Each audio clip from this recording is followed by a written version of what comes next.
America, Israel और Iran के बीच जंग के 50 दिन पूरे हो चुके हैं और 2 दिन बाद सीजफायर की भी डेडलाइन पूरी होने जा रही है। लेकिन इन सबके बीच एक बार फिर से होर्मुज पर हाहाकार मच चुका है, क्योंकि ईरान ने फिर से होर्मुज के समुद्री रास्ते को बंद कर दिया। एक दिन पहले ही ईरान ने होर्मुज को पूरी तरह खोलने का ऐलान किया था, लेकिन यह घोषणा ज्यादा देर तक नहीं टिक पाई, क्योंकि अमेरिका ने नाकेबंदी हटाने से मना कर दिया। ईरान की ओर से नरमी बढ़ते जाने के बावजूद अमेरिका ने निगरानी जारी रखी, जिसे आधार बनाकर ईरान ने यू टर्न लिया और होर्मुज खोलने के फैसले को 24 घंटे के भीतर ही पलट दिया है। इसका बड़ा असर भारत पर भी पड़ेगा और पड़ा भी है, क्योंकि होर्मुज पार कर रहे भारत के 2 जहाजों पर भारी गोलीबारी हुई। इराक से तेल लेकर आ रहे भारतीय जहाजों को वापस लौटना पड़ा, क्योंकि ओमान के पास ईरानी गनबोट से ताबड़तोड़ फायरिंग की गई। अब लगभग ये तस्वीर साफ हो गई है कि कभी यूरेनियम तो कभी होर्मुज पर अमेरिका और ईरान के बीच तल्खी बढ़ते जा रही है। लिहाजा ये सवाल उठ रहे हैं कि क्या पहले दौर की बैठक की तरह ही दूसरे राउंड की भी बातचीत भी फेल हो जाएगी, क्योंकि होर्मुज पर नए हालात कुछ इसी और इशारा कर रहे हैं।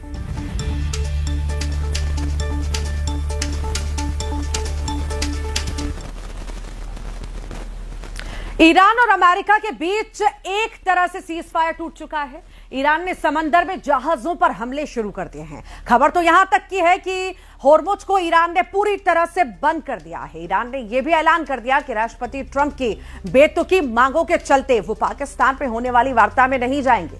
ईरान ने अपनी तरफ से वार्ता कैंसिल कर दी है। खबर है कि ट्रंप ने ईरान पर बहुत बड़े हमले के निर्देश दिए हैं। 75 जहाजों में भरकर हथियार इजराइल और जॉर्डन पहुंच चुके हैं। इधर पाकिस्तान सेना के प्रमुख और field marshal general Asim Munir की पोल उनकी खुल चुकी है। दावा किया जा रहा है कि जनरल मुनीर ईरान में अमेरिका के एजेंट बनकर गए थे, जिसका पता लगने के बाद ईरान ने पाकिस्तान में वार्ता में शामिल होने से इनकार कर दिया है।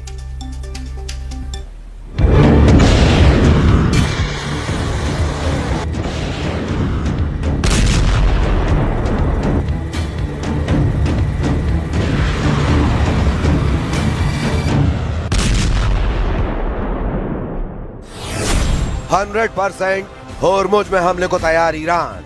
ट्रंप को मिलेगा 0% यूरेनियम। ईरान और अमेरिका के बीच किसी भी वक्त भीषण जंग दोबारा छिड़ सकती है। ईरान ने 24 घंटे के अंदर होर्मुज खोलने के बाद फिर से उसे बंद कर दिया है। ईरान ने दावा किया कि अमेरिका ने होर्मुज में ईरानी जहाजों की नाकेबंदी करके युद्ध को भड़काना शुरू कर दिया है। ईरान ने 2 टूक कहा है कि जब तक अमेरिका नाकाबंदी बंद नहीं करेगा, तब तक ईरान होर्मुज में जहाजों की आवाजाही नहीं होने देगा। इधर होर्मुज और ईरान के यूरेनियम को लेकर जो दावे राष्ट्रपति ट्रंप पूरी दुनिया के सामने कर रहे थे, उसकी भी धज्जियां ईरान ने उड़ा दी हैं।